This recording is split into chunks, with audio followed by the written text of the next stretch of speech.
Boa noite, amigos. Aqui os fala Matheus Chibus, do canal Siqueton. O Sérgio, o Jonas, muitos outros inscritos já me pediram para eu comentar uma coisa muito estranha que está acontecendo, que é um avivamento da TFP entre os jovens.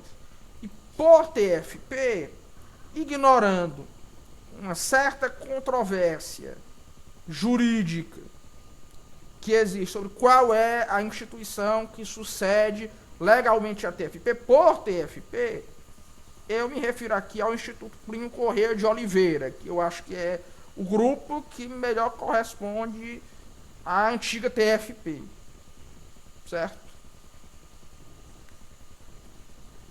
Tanto em doutrinas quanto em núcleo de ação, em unidade quanto comunidade de ação.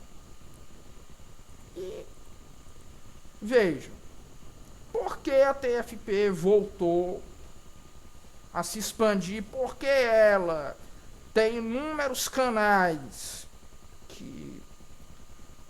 do YouTube de jovens que já estão difundindo doutrinas da TFP, como aquele PH Vox, como aquele Lorenzo, né, História de Fé Católica, que são dois canais que eu não gosto, deixar isso bem claro. Eu respondo, porque a TFP, em um momento de desespero, colocou lideranças que tinham real carisma e real competência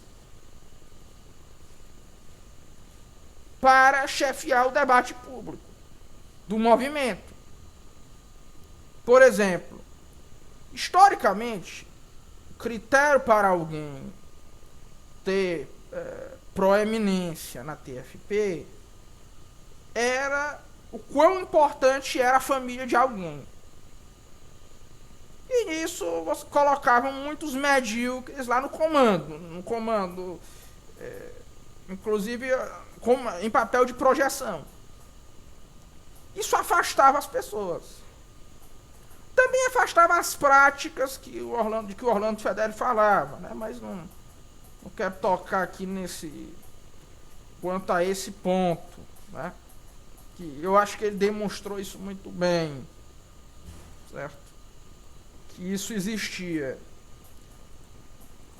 E no fim você vê que essa correção fez a TFP atrair jovens católicos conversos. E como o jovem católico converso, do que ele gosta é de toda a pompa e circunstância do catolicismo como religião civil, das classes altas.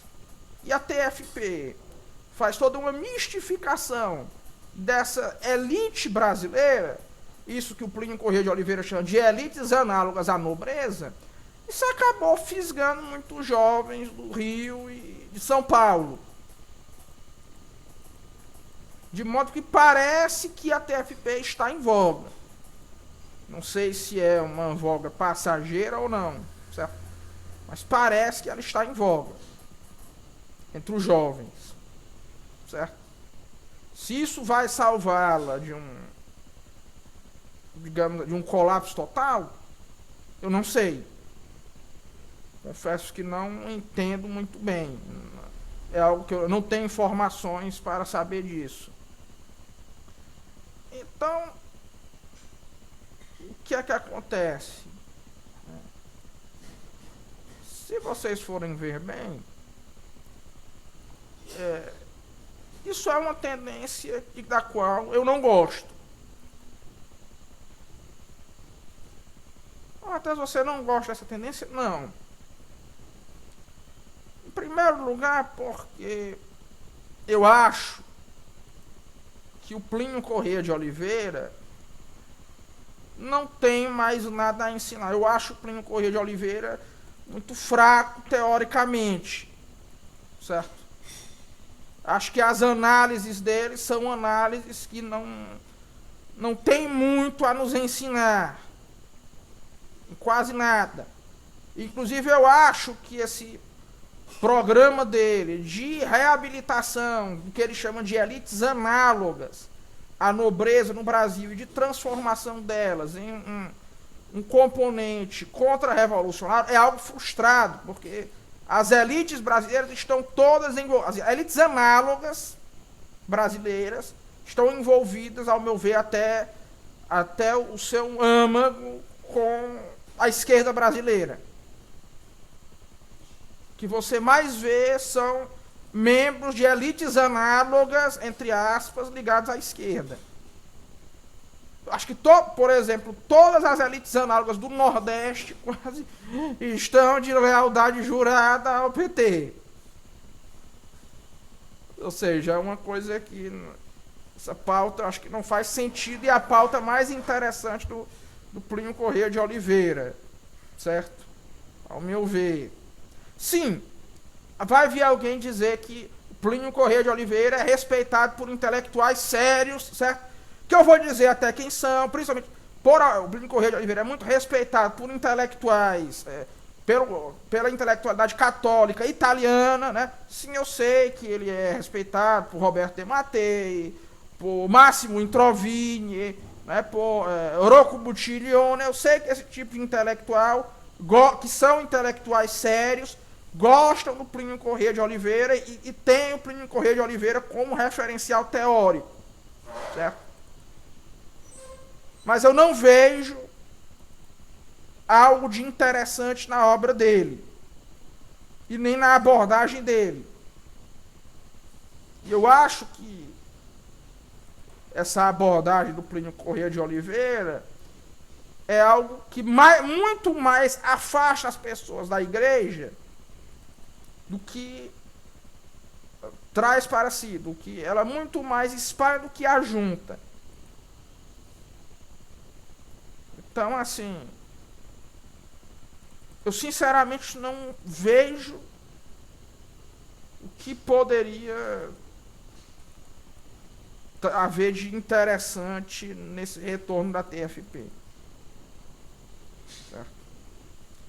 Mas, ao menos, ninguém pode negar o seguinte, que a TFP, ela é um grupo que nunca deixou, apesar de todos os pesares, de defender o bom combate. Combater o bom combate. A TFP sempre atacou duramente, né, todo o processo revolucionário do Brasil. Certo? A TFP sempre foi, justiça seja feita, muito agressiva a todo o processo revolucionário do Brasil. Movimento pró-vida no Brasil não existiria sem a TFP. Certo? A TFP ajudou muito no início da internet a manter aceso, certo? Querendo ou não, alguma coisa, certo? Digamos assim, de tradicionalismo ibérico no Brasil.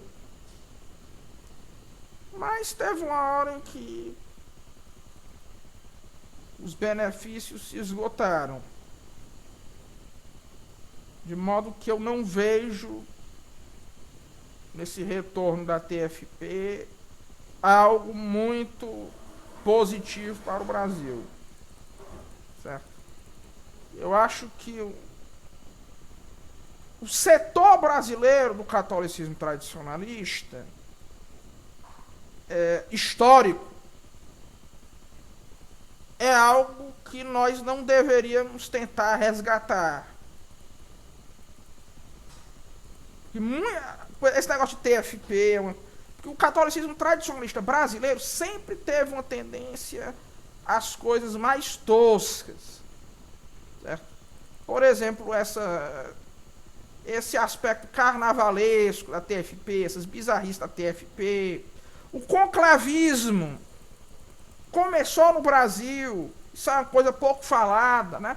O conclavismo começou com uma tese escrita por um professor da PUC, do Rio de Janeiro, né? O professor Homero Jorras, né? Então, assim, tem coisas interessantes. tem coisas interessantes do movimento católico tradicionalista brasileiro. Por exemplo, o Gustavo Cossão tem um grande valor. Mas, em regra, eu acho que esse tradicionalismo histórico brasileiro é algo com que... Esse tradicionalismo católico histórico brasileiro é algo com que não se deve buscar muita continuidade, não, na minha opinião. Pois é fundamentalmente isso. Um forte abraço a todos e até logo.